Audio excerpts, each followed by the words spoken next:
तपाई यतिखेर हेर्दै हुनुहुन्छ त्रिशुली खबर टिभी। 24 घण्टा ताजा खबरको लागि हाम्रो च्यानललाई सब्स्क्राइब गर्नुहोला, नजिक रहेको बेल आइकन दबाई हामीसँग जोडिनुहोला। नेकपा माओवादी केन्द्रले घोषणा पत्र निकाल्नै सकेन, अन्यको घोषणा पत्र झुटको पुलिन्दा भएको ओलीको आरोप। कांग्रेसले नेकपा एमालेको घोषणा पत्र चोरेको आरोप। गगन थापालाई चिट चोर्ने कुशलता पनि नभएको गम्भीर कटाक्ष। प्लोकका उम्मेद्वारलाई उम्मेदवारी फिर्ता लिन विपक्षी समूहको अपिल। पार्टीबाट अलगिने निर्णय गलत गरे भन्ने निष्कर्षमा पुगे। अब एमालेलाई जिताउँछु तामाङ। अर्थतन्त्रमा देखा परेका समस्याको मुख्य दोषी ओली सरकार र गभर्नर देव गुरुङको भनाई। नेकपा माओवादी केन्द्र र कांग्रेस कार्यकर्ता बीच ठोकाठोक, 5 जना घाइते। नेपाली कांग्रेसलाई भीम रावलको प्रश्न, घोषणा पत्रमा राष्ट्रघाती एमसीसी बारे किन नलेखेको। कांग्रेसको घोषणा पत्र गाली पुराण र नेकपा यसको झुटको पुलिन्दा भएको ओलीको भनाई। स्थानीय तहको निर्वाचनको मनोनयन दर्ता भएको 24 घण्टा नबित्दै गठबन्धनमा खटपट। विभिन्न जिल्लामा गरी 32 जिल्लामा टुट्यो गठबन्धन बालुवाको लड्डु हो। एमाले एक्लैले 60% स्थानीय तह जित्छ, विष्णु पौडेल। नेकपा माओवादी केन्द्रका अध्यक्ष प्रचण्डलाई निकै ठुलो धक्का। एकाएक टिकट नदिएको भने माओवादी छाड्नेको लर्कु। एकै दिन 1012 जनाले छोडे माओवादी केन्द्र। भरतपुरमा गठबन्धनबाट बाहिरियो जसपा। र नेकपा एमालेसँग तालमेल गरेका 3 उम्मेद्वार माओवादीबाट निष्कासित। चुनावी मैदानमा पत्रकारको कहाँ उम्मेद्वार। चितवनका 3 पालिका प्रमुखले दिए दोस्रो पटक उम्मेदवारी। नेकपा माओवादी केन्द्र र कांग्रेसभित्र मतभेद सुरु। चितवनमा मचियो खैला बैला। अब हेर्नुहोस् पूरा समाचार।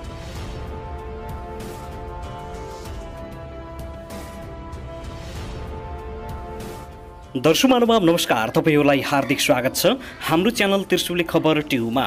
यदि हाम्रो च्यानललाई अहिलेसम्म सब्स्क्राइब गर्नुभएको छैन भने सब्स्क्राइब गरी नजिक रहेको बेल आइकन दबाई हामीसँग जोडिनुहोला।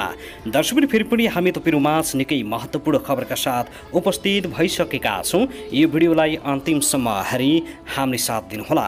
दर्शकबिन हाम्रो मेहनतको लागि एउटा सानो लाइक गर्न भनी नभुल्नुहोला। कहाँदेखि हेर्दै हुनुहुन्छ, के भन्न चाहनुहुन्छ, तपाईको मनमा लागेका प्रतिक्रिया अवश्य पनि कमेन्ट गर्न नभुल्नुहोला। दर्शकबिन स्थानीय तहको निर्वाचनको लागि मनोनयन दर्ता भएको 24 घण्टा नबित्दै गठबन्धनमा निकै ठुलो मतभेद सुरु भएको छ। नेपाली कांग्रेसका कार्यकर्ताहरूले स्थानीय तहमा हंगामा मचाएपछि माओवादी सङ्कटमा परेको छ। त्यसैगरी नेकपा एकीकृत समाजवादी पनि दोधारमा परेको छ। अहिलेसम्म 32 जिल्लामा गठबन्धन टुक्रिएको छ। स्थानीय तहको निर्वाचनमा कुनै पनि हालतमा माओवादीलाई भोट नहाल्ने नेपाली कांग्रेसले जनाएको छ। कम्युनिस्टले कुनै पनि हालतमा कांग्रेसलाई भोट हाल्दैन र कांग्रेसले पनि कम्युनिस्टलाई भोट हाल्न सक्दैन भन्दै कांग्रेसहरू आक्रोशित भएका छन्। यो विषयमा तपाईको प्रतिक्रिया के छ, तल कमेन्ट बक्समा कमेन्ट गर्नुहोस्। दर्शकबिन आउनुहोस् अब पहिलो खबरतर्फ लागौं। नेकपा माओवादी केन्द्रका प्रमुख सचेतक देवप्रसाद गुरुङले स्थानीय तह निर्वाचनमा गठबन्धनको निर्णय विपरीत उम्मेदवारी फिर्ता गराउन पहल भइरहेको बताएका छन्। केही स्थानमा गठबन्धनकै दलहरूबाट धेरै संख्यामा उम्मेदवारी परेको छ। निर्वाचन आयोगका अनुसार देशभर अहिलेसम्म 1,44,416 जनाको मनोनयन दर्ता भएको छ। राजधानीमा आयोजित कार्यक्रममा प्रमुख सचेतक देव गुरुङले गठबन्धनको सहमति बेगर स्थानीय तह निर्वाचनमा मनोनयन भएको स्वीकारेका छन्। उनले कतिपय पालिका र वडा स्तरमा दलहरूले आफ्नो दलको नोमिनेसन गराएको बताएका छन् भने उनले भने संसद चलाउँदै जान्छौँ, नाम फिर्ता लिने बेलासम्म सबै ठाउँमा सहमति जुटाउन प्रयास र पहल भइरहेको छ। प्रतिगमन र पञ्चगामी शक्तिहरूलाई हावी हुन कुनै पनि हालतमा दिँदैनौँ। दर्शक महानुभाव त्यसैगरी प्रमुख प्रतिपक्षी दल नेकपा एमालेसँग तालमेल गरेका 3 जना उम्मेदवारलाई नेकपा माओवादी केन्द्रले पार्टीबाट निष्कासित गरेको छ। नेकपा माओवादी केन्द्र जिल्ला समन्वय समिति भोजपुरले नेकपा एमालेसँग तालमेल गरेका षडानन्द नगरपालिका स्थित 3 नेतालाई मंगलबारदेखि पार्टीको साधारण सदस्य समेतबाट निष्कासन गरेको हो। निष्कासित हुनेमा भोजपुर नगरपालिका 11 आमतेकका मोहन सेन राई, षडानन्द नगरपालिका 9 का शेखर तामाङ र षडानन्द नगरपालिका 13 का ओम कुमार श्रेष्ठ रहेका छन्। प्रतिगमन विरोधी गठबन्धन दल तथा पार्टी नीति, निर्णय र निर्देशन विपरीत अनुशासन उल्लङ्घन गर्दै बाहिरी दलको चुनाव चिन्हलाई मनोनयन दर्ता गरेको हुँदा साधारण सदस्य नरहने गरी निष्कासन गरी कारबाही गरिएको छ। माओवादी जिल्ला संयोजक नगेन्द्र भुजेलले बताएका छन्। माओवादीले जिल्लाका अन्य स्थानमा स्वतन्त्र ढङ्गले उम्मेदवारी दिएकाहरूलाई पनि तत्कालै उम्मेदवारी फिर्ता लिई पार्टीको नियमित काममा फर्किन निर्देशन दिएका छन्।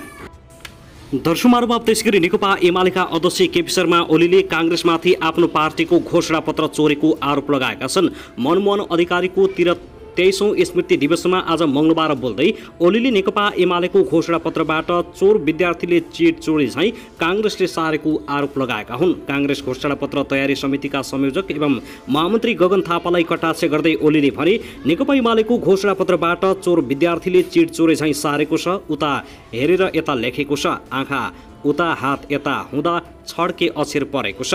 नेपाली कांग्रेसले घोषणापत्रमा संविधानका राम्रा कुरा थपक्क टिपेर ल्याएर राखेको उनको भनाइ छ। कांग्रेसले मुख्यतः घोषणापत्रमा एमालेमाथि तथानाम गाली गरेको, संविधानका केही कुराको उतारेको र एमालेको कपी गरेको ओलीको टिप्पणी रहेको छ। ओलीले कांग्रेसको घोषणापत्र बनाउनेले सार्न पनि नजान्ने भन्दै गगन थापालाई कटाक्ष गरेका छन्। तैपनि एउटा कुशल विद्यार्थीको चिट चोराइ छैन। चिट चोर्न त कुशलता चाहिन्छ नि, चिट चोर्ने कुशलता पनि छैन। लद्दु विद्यार्थीको लद्दु चोराइ छ। यस्तो पनि नेपाली कांग्रेसको घोषणापत्र हुन्छ भन्दै उनी आक्रोशित भएका छन्। नेपाली कांग्रेसको घोषणापत्र जनताले नपढ्ने र एक पेज पल्टाएर दोस्रो नपल्टाउने ओलीको तर्क रहेको छ। जनताले त पढ्दैन, तर हामीले नेपाली कांग्रेस चिन्हलाई धैर्यताका साथ पढ्न जरुरी छ। कांग्रेस के हो भन्ने बुझ्न घोषणापत्र पढ्नै पर्छ। कांग्रेस के हो भन्ने आफ्नै मुखबाट बकपत्र कांग्रेसको घोषणापत्र हो। कांग्रेस के हो जनताका बीचमा एक झड्का दिनुपर्छ। घोषणापत्र हेर्दा त कांग्रेस सिद्धिएको ओलीले जिकिर गरेका छन्। कांग्रेससँग राजनीति छैन, देश विकासको कुनै योजना छैन, नीति विचार सिद्धान्त केही पनि छैन। ओलीले कांग्रेसको कुनै विचार नभएको र गणेशमान कृष्ण प्रसाद भट्टराई र गिरिजाप्रसाद कोइरालाले आफैसँग लगेर गएको टिप्पणी गरेका छन्। कांग्रेसलाई विकास योजना के हो, शासन कसरी चलाउने, नीति के हो भनेर सोद्धा शेरबहादुर देवाजीले भन्नुहुन्छ, बढ्ता बोल्दै हुनुहुन्छ, केही छैन भन्ने थाहा हुँदाहुँदै सुन्दै तपाई बढ्ता बोल्दै हुनुहुन्छ। ओलीले ठट्टा गर्दै भने जानी छैन भन्दै नेपाली कांग्रेसलाई होच्याउन खोजेको भन्दै उहाँले पक्कै झपार्नुहुन्छ। नपत्या सोधी हेर्नुहोस् त, कांग्रेससँग देश र जनताको बारेमा केही सोच चिन्तन र नीति नरहेको ओलीले आरोप लगाएका छन्।